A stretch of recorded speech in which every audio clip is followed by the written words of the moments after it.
Eto mga kababayan, courtesy of SMNI News Online, kung saan ibinahagi ni Johnny Buduan ang tumatayong leader ng grupo ng Brave 18.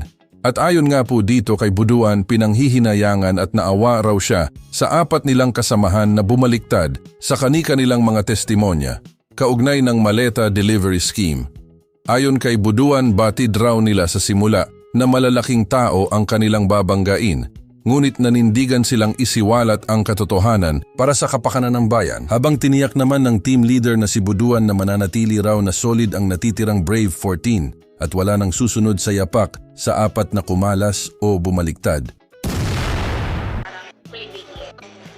So-called Brave 18. Yes. Ngayon na parang apat yung talagang nagrekant na, and then knowing na marami na kayong pinaglaban para sa expose mo against kay Martin Romualdez, yung delivery scheme. Ano yung take mo dito sa mga ganitong ginawa ng mga kasama? Sa akin, ma'am, bilang team leader nila, masakit para sa akin.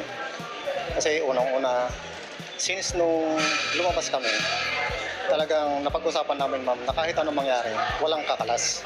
Kasi lahat ng mga binitawan namin o lahat ng mga pinahayag namin ay totoo lamang.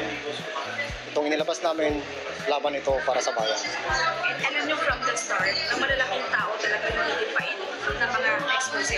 Yes, ma'am, alam namin yan. Kaya nga sabi nga namin, kahit gaano kalaki o gaano katibay itong mga taong binabangga namin, kailangan natin banggain to. Kasi kung hindi natin isiwalat to, walang mangyayari sa bayan natin. Ngayon, sir, anong nararamdaman mo kung sa apat na yun na syempre, ang consequence niya, papalitan sila ng ombudsman. Kasi nga, meron silang sworn affidavit doon sa Office of the Ombudsman. Revealing. Ako, ma'am, naaawa ako sa kanila.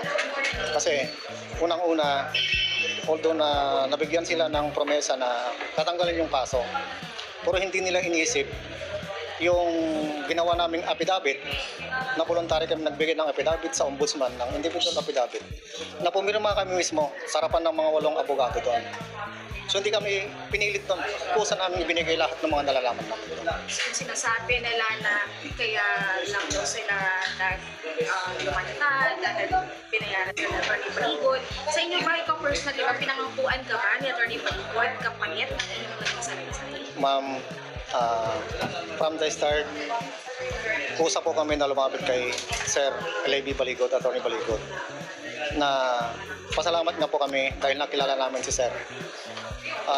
Kusa po kami na lumapit sa kanya para may lantag itong lantarang korupsyon sa ating bayan. At yung sinasabi nila na pinangakuhan kami ng pera, wala po yun. Napakasinungaling po nilang apat. Kaya mahiya naman sana sila, ma'am, sa ganyan na paninira nila. Alam niyo, ma'am, si Ma'am Malo at saka si Sir Levy, halos pakainin kami, ma'am, sa dalawang palad nila. Pero nagawa pa rin nilang parang sisiraan pa.